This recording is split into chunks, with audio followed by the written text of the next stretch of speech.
నమస్కారాలు. గత ఒక రోజు ముందు నుంచి నిన్నటి నుంచి అంటే మొన్న నైట్ నుంచి కురుస్తున్నటువంటి భారీ వర్షాలతోటి రాష్ట్ర వ్యాప్తంగా కూడా చాలా ప్రాంతాల్లో నీళ్ళు వచ్చి ఇళ్లకు ప్రజలు ఇబ్బంది పడుతున్నటువంటి దృష్ట్యా ప్రభుత్వం సీఎం గారు కానీ అదేవిధంగా డిప్యూటీ సీఎం గారు మరి వివిధ శాఖల మంత్రులు మరి అదేవిధంగా మన సిఎస్ గారు ఎప్పటికప్పుడు జిల్లాలో ఉన్నటువంటి అధికార యంత్రాంగాన్ని అప్రమత్తం చేస్తూ వారికి కొన్ని సూచనలు చేస్తూ ప్రజల్ని కాపాడే ప్రయత్నం జరిగింది.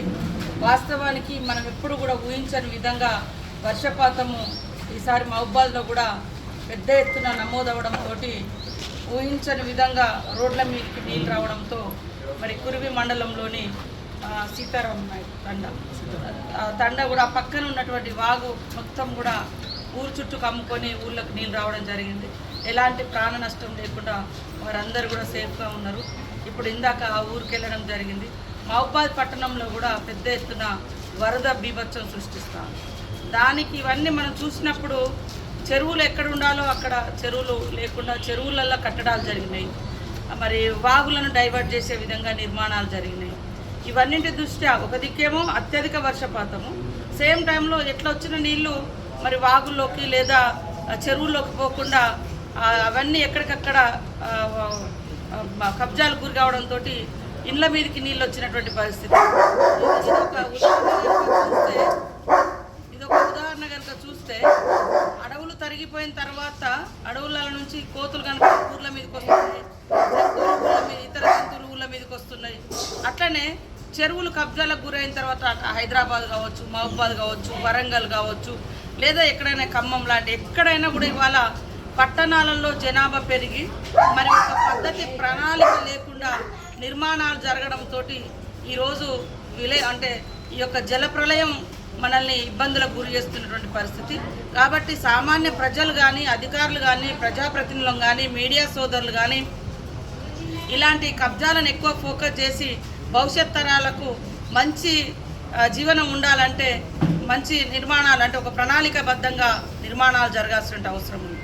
మహబూబాద్ పట్టణం చూస్తే ఎక్కడ చూసినా మరి 10 సంవత్సరాల కాలంలో ఎన్ని రకాలుగా భూములు కబ్జాలకు గురైనాయి.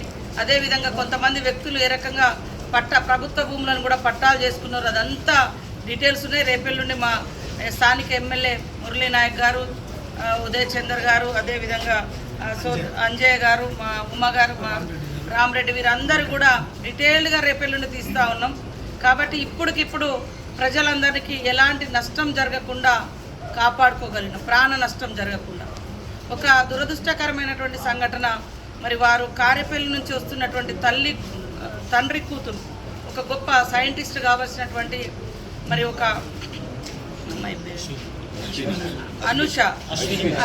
అశ్విని వారి ఫాదరు మోతీలాల్ గారు, అశ్విని మోతీలాల్ గారు మరి ఉదయం 4-5 గంటల మధ్య ఎయిర్పోర్ట్కి వెళ్ళాలి. అదేవిధంగా ఆమె ఒక ప్రజెంటేషన్ ఉంది వేరే రాష్ట్రంలో, దానికి అందుకోవాలనేటువంటి ఉద్దేశంతో పాపం ఆ వరద చూడకుండా అందులోకి వెళ్ళడం జరిగింది.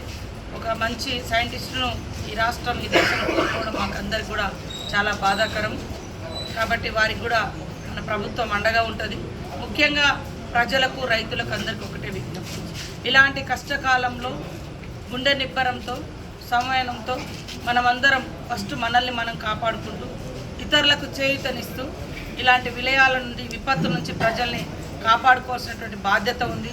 ఇటు అధికార యంత్రాంగం కూడా ఎక్కడికక్కడ పోలీస్ కానీ, కలెక్టర్స్ కానీ, ఇతర కింది స్థాయి ఎంపీడీఓలు, ఎంఆర్ఓలు, ఎస్ఐలు, సిఐలు, సెక్రటరీలు అందరూ కూడా వాస్తవానికి మొన్నటి నుంచి ఇదే పనిలో ఉన్నారు. కానీ ఊహించని విధంగా ఇటు వస్తుంది వర్షపాతం అంటే మొన్న చూస్తే ప్రెడిక్షను అసలు ఈ రెడ్ జోన్లో మహబూబాద్ జిల్లా లేదు, రెడ్ అలర్ట్లో మహబూబాద్ జిల్లా లేదు. కానీ అత్యధిక వర్షపాతం మహబూబాద్లో పడింది. అంటే వెదర్ అంటే అంచనా వేయలేకపోతుంది. అయినప్పటికీ కూడా ఎప్పటికప్పుడు మనం జాగ్రత్తగా ఉండాల్సిన అవసరం ఉంది. ఖచ్చితంగా నష్టపోయిన రైతులను ఆదుకుంటాం.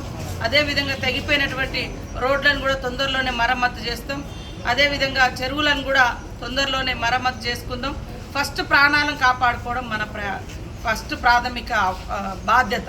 కాబట్టి అందరు మీడియా కానీ, స్వచ్ఛంద సంస్థలు కానీ, వ్యక్తులు కానీ, వ్యవస్థలు కానీ ఇప్పుడున్నటువంటి పరిస్థితుల్లో ఒకరి మీద ఒకరు రాయేసుకోవడం కాకుండా ఫస్ట్ ప్రజల్ని కాపాడడం కోసం, అదేవిధంగా ఆ గ్రామాలను కాపాడడం కోసం మనకు చేతనైన పద్ధతిలో మనము ముందుకొచ్చి పనిచేయాల్సిన అవసరం ఉందని తెలియజేస్తూ రాత్రి మేము రావడం జరిగింది. వాస్తవానికి నిన్న పొద్దునంతా కూడా మీకు అందరూ తెలుసు, ఎప్పుడు వరదలు వచ్చినా మా ములుగు అనేది అతలాకుతలమైనటువంటి పరిస్థితి. దాంతో మేము గత 2 నెలల నుంచి కూడా ఎప్పటికప్పుడు అలర్ట్ చేసి మండలాల వారీగా టీమ్స్ ఏర్పాటు చేసుకొని ఏ రోజు వర్షం పడ్డా ఆ ఊర్లలో అధికారులను రాత్రి నైట్ అంట పెడతా ఉన్నాం. సో అట్లాంటి జాగ్రత్తలు తీసుకున్నాము. అదేవిధంగా పెద్ద ఎత్తున 1000 చెట్లు మేడారం ప్రాంతంలో గాలి, ఒక విపరీతమైనటువంటి గాలి వచ్చి మరి చాలా వందలేళ్ల నాటి చెట్లు కూడా ఈసారి మొత్తం కూలిపోయినాయి. తర్వాత జంపన్న వాగు చుట్టుపక్కల కూడా వరద బీభత్సం వచ్చింది.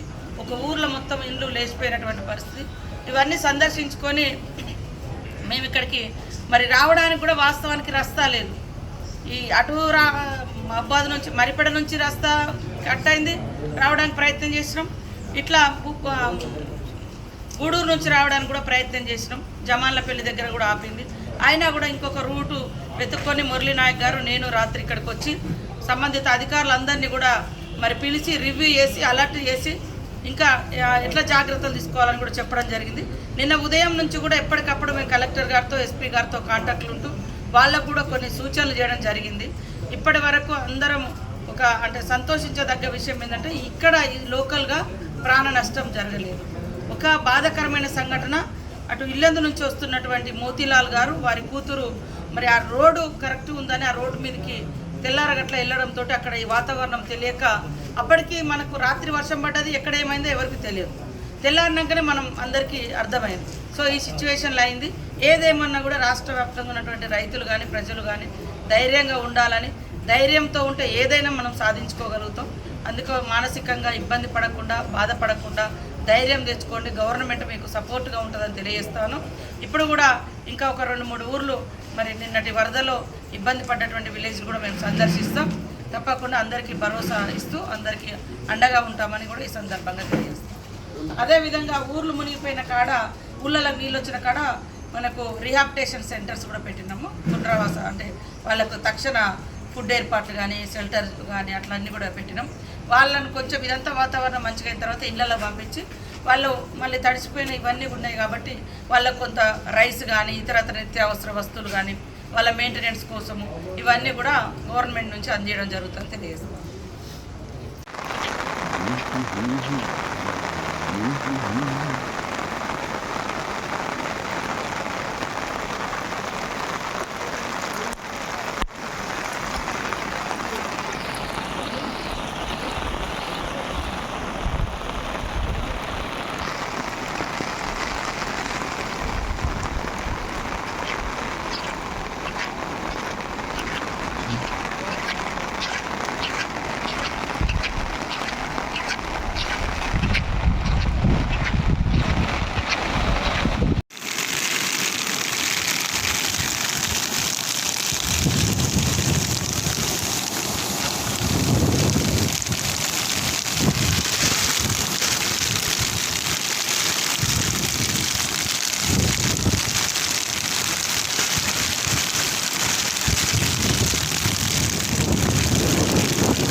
ఇక్కడ మటన్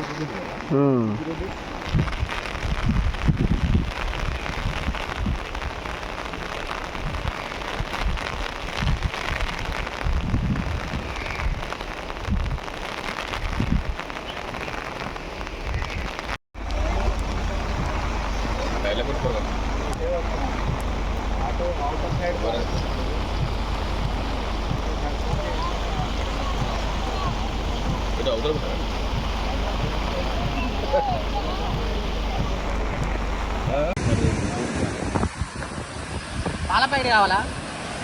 పాయసలు ఇస్తా మళ్ళీ పాటిస్తులు ఇస్తా.